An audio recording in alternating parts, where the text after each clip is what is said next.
आज हम इस छोटे से वीडियो में टैली में अकाउंटिंग से संबंधित बहुत सारी सामान्य जानकारियों को देखेंगे। जो अकाउंटिंग के स्टूडेंट हैं, जो टैली के स्टूडेंट हैं और वे बिजनेसमैन जो अभी तक मैनुअल अकाउंटिंग कर रहे होते हैं, पुस्तकों में आज तक वे अकाउंटिंग किए हैं और आज वो कंप्यूटर के प्लेटफॉर्म में अकाउंटिंग को करना चाहते हैं, तो उनके लिए बहुत ही इम्पॉर्टेंट इन्फॉर्मेशन यहाँ पर बताई जाएगी। और यहाँ पर सबसे पहले हम जो अकाउंटिंग के स्टूडेंट्स होते हैं उनको सबसे पहले स्टेटमेंट्स के बारे में, जो टैली में जो स्टेटमेंट्स होते हैं उनकी जानकारी यहाँ पर उनको होना बहुत ज़रूरी है, क्योंकि अकाउंटिंग का जो बेसिक कॉन्सेप्ट है इसी पर है आधारित है। टैली में जो स्टेटमेंट होते हैं, बैलेंस शीट होता है, प्रॉफिट एंड लॉस होता है, यहाँ पर जो मुख्य कंटेंट होते हैं, बैलेंस शीट में कौन कौन से कंटेंट शो होते हैं, प्रॉफिट एंड लॉस में कौन कौन से कंटेंट शो होते हैं, उसकी जानकारी होना जरूरी है, क्योंकि ये जानकारी होने पर ही अकाउंटिंग को सही तरीके से समझ सकते हैं।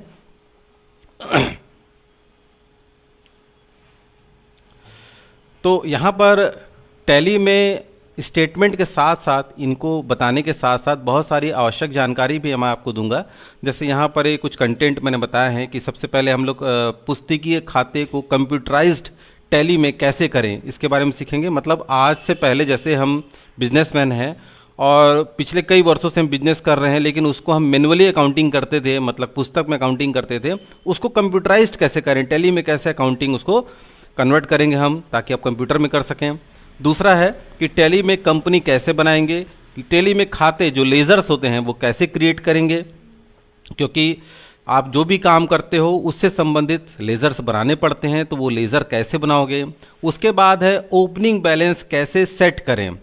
टैली में आप जो लेजर्स बनाएंगे, और क्योंकि आप बिजनेस तो बहुत पहले से कर रहे हैं, आज आप कंप्यूटर लगाए हैं, तो कंप्यूटर में जो खाते बनाएंगे उस खाते का बैलेंस कैसे आएगा। मान लो आप किसी लेनदार से जो खरीदी की हो, पिछले 10 साल से खरीदी की हो, आज उसका बकाया 10 लाख रुपए है, तो आप उसे संबंधित खाते तो बना लोगे, लेकिन उसकी वो वैल्यू जो बकाया वैल्यू है, क्रेडिट वैल्यू, वो भी इसमें शो होनी चाहिए। तो इस प्रकार से जब हम लेजर बनाते हैं तो उसकी ओपनिंग बैलेंस भी हम कैसे सेट करते हैं, ताकि आगे जब हम कंप्यूटर में अकाउंटिंग करें तो वो जानकारी उसमें मिली हुई हो, ताकि हमको स्पष्ट सारी जानकारी प्राप्त हो। फिर उसके बाद नेक्स्ट है रिपोर्ट कैसे चेक करेंगे हम लोग, लास्ट 5th पॉइंट है बैलेंस शीट और प्रॉफिट एंड लॉस कैसे चेक करेंगे।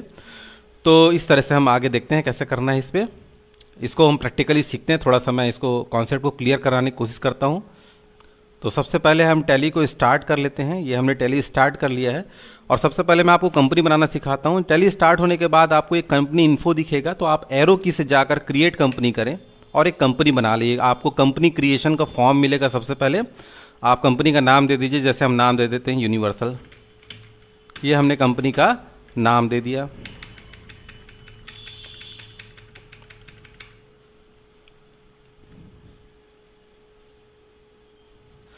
कंपनी बना लेने के बाद हम अपने जो खाते हैं, जो हमने पुस्तक बनाई है जिसमें हम अकाउंटिंग कर रहे हैं, उनमें जो खाते हैं उनको अपन खोल कर देखेंगे। वे लेजर्स हम बनाएंगे और उसके ओपनिंग बैलेंस भी हम सेट करेंगे। तो ये कैसे करते हैं, इसके लिए हम जाते हैं टैली में, और टैली में आकर यहाँ पर हम लोग अकाउंट इन्फो में जाते हैं। और ये जो अकाउंट इन्फो कहाँ मिल रहा है आपको, ये गेटवे ऑफ टैली में मिल रहा है। देखिए यहाँ पर आप अकाउंट इन्फो में जाते हैं, लेजर्स में जाते हैं, क्रिएट में जाते हैं और वे खाते आप बना लेते हैं। यहाँ पर जैसे मैं सबसे पहले खाते देखते जा रहा हूँ अपने पुस्तक में, और कंप्यूटर में इसको मैं कैसे बना रहा हूँ खाते को। ये देखिए क्या नाम दे रहा हूँ, कैपिटल, ये पूंजी का खाता है। और यहाँ पर हमको ये ग्रुप भी सेट करना पड़ता है। ग्रुप मतलब होता है डेफिनेशन। कंप्यूटर को काम करने के लिए प्रॉपर डेफिनेशन चाहिए होती है। तो जब खाते बना रहे होते हैं तो यहाँ पर ये 28 डेफिनेशन, 28 ग्रुप बने होते हैं। इनसे संबंधित हमको इनको सेट करना पड़ता है कि कौन सा लेजर किस ग्रुप में, कौन सा लेजर किस ग्रुप में जा रहा है। तो यहाँ पर हम देखते जाएंगे। देखिए ये कैपिटल बना रहे हैं, तो कैपिटल का ग्रुप होता है, तो इससे आप नोट भी कर सकते हैं कि किस लेजर का क्या ग्रुप बनाना होता है। तो कभी भी हम कैपिटल का लेजर बनाते हैं, पूंजी जो हमने घर से बिजनेस को स्टार्ट करते समय पूंजी लगाई थी, उसका ग्रुप हम बनाते हैं कैपिटल अकाउंट। और साथ ही साथ आपको समझाने के लिए यहाँ पर मैं कुछ ओपनिंग बैलेंस भी डालता जा रहा हूँ। जैसे मैं कैपिटल का 1 लाख रुपए डाल दिया। फिर उसके बाद दूसरा खाता बना रहा हूँ, परचेस। परचेस का ग्रुप परचेस अकाउंट। मान लीजिए मैंने इसको 1,80,000 दे दिया। सेल्स, तो सभी खाते उनका मैं लेज़र, उसका ग्रुप और ओपनिंग बैलेंस में सेट करते जा रहा हूँ। 3 लाख रुपए सेल का बैलेंस है। फिर ये राम है जो मेरा क्रेडिटर है। क्रेडिटर मतलब जिनसे हम माल खरीदी करते हैं वो हमारे लेनदार मतलब क्रेडिटर बनते हैं। ये ग्रुप मैंने दिया, उसका बिल मेंटेन होगा। हाँ, और ये मैंने ओपनिंग बैलेंस दे दिया इसका। मान लीजिए 90,000 रुपये का आपका क्रेडिट बैलेंस है, इससे आपको पे करना है इसको, आप ऐसा सेट करते जाइए। फिर मैंने बना लिया शाम, ये मेरा डेटर है, देनदार है, क्योंकि मैंने इसको माल बेचा था तो ये मेरा देनदार बन गया है। तो इस तरीके से मैं इसको देनदार बना ले रहा हूँ। डेटर, सैंडरी डेटर्स, मान लीजिए इसका बैलेंस है 2,50,000, तो ये डेबिट बैलेंस में आ गया, ये हमको मिलना है। नेक्स्ट है एसबीआई बैंक। ये हमारा बैंक खाता है जिसमें हम अपने व्यापार से संबंधित जो पैसा बैंक में जमा करके रखते हैं अपने करंट अकाउंट में, ये उसका खाता मैं बना लेता हूँ। इसका ग्रुप बैंक अकाउंट, मतलब कोई भी बैंक आप यूज़ करते हो, मान लो आप 3 बैंक के खाते हैं, एसबीआई का है, आईसीआई का है, एक्सिस का है, वे सभी खाते किस ग्रुप में जाएंगे? बैंक अकाउंट में जाएंगे। और यहाँ पर मैं इसको सेट कर लेता हूँ कि बैंक में हमारे पास अभी 60,000 रुपये हैं। नेक्स्ट फर्नीचर, ये हमारा स्थायी संपत्ति है, फिक्स्ड एसेट है, तो यहाँ से हमने ग्रुप से इसको ले लिया fix asset. Furniture, machine, building, जो भी आपकी संपत्ति जो आप व्यापार करने के लिए आप उपयोग करते हो, ये स्थायी संपत्ति होती है, फिक्स एसेट होता है। तो मान लीजिए फर्नीचर ग्रुप में आपके पास एसेट है 40,000 का। फिर है इलेक्ट्रिसिटी बिल,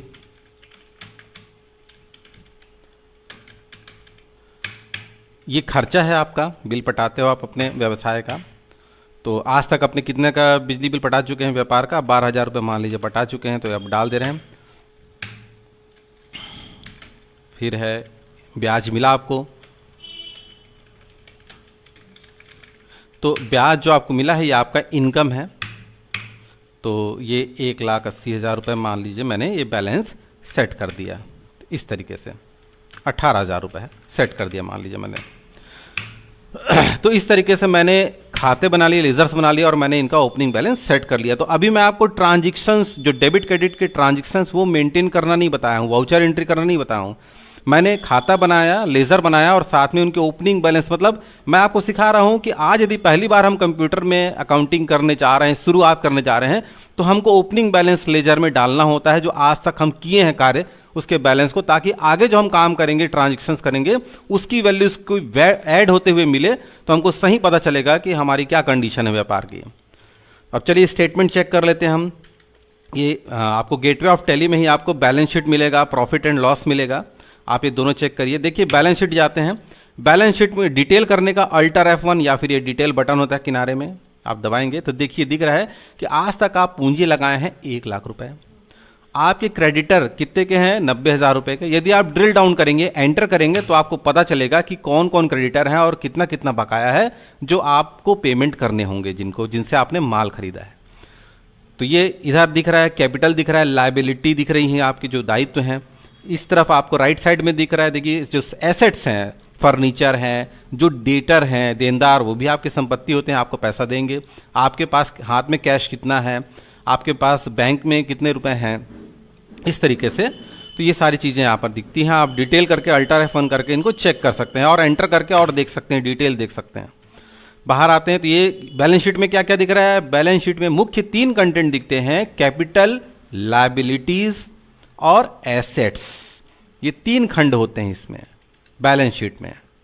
और बाहर आते हैं, प्रॉफिट एंड लॉस में चलते हैं। प्रॉफिट एंड लॉस मुख्य रूप से 2 खंड में बटा होता है। जो लेफ्ट साइड होता है वो एक्सपेंसेस साइड होता है और जो राइट साइड होता है वो इनकम साइड होता है। तो देखिए एक्सपेंसेस साइड में परचेस और जो आपके एक्सपेंसेस वो दिख रहे हैं। हमने माल खरीदा था 1,80,000 का, बिजली का बिल 12,000 रुपये हो रहा है। और उसी प्रकार से यहाँ पर जो राइट साइड इनकम का साइड है, इधर आपको सेल और जो इनकम आपके वो दिख रहे हैं, और नेट प्रॉफिट आपको दिख रहा है 1,26,000 रुपये। तो इस तरीके से हमने कुछ बेसिक जानकारी ली है टैली पे। Thank you.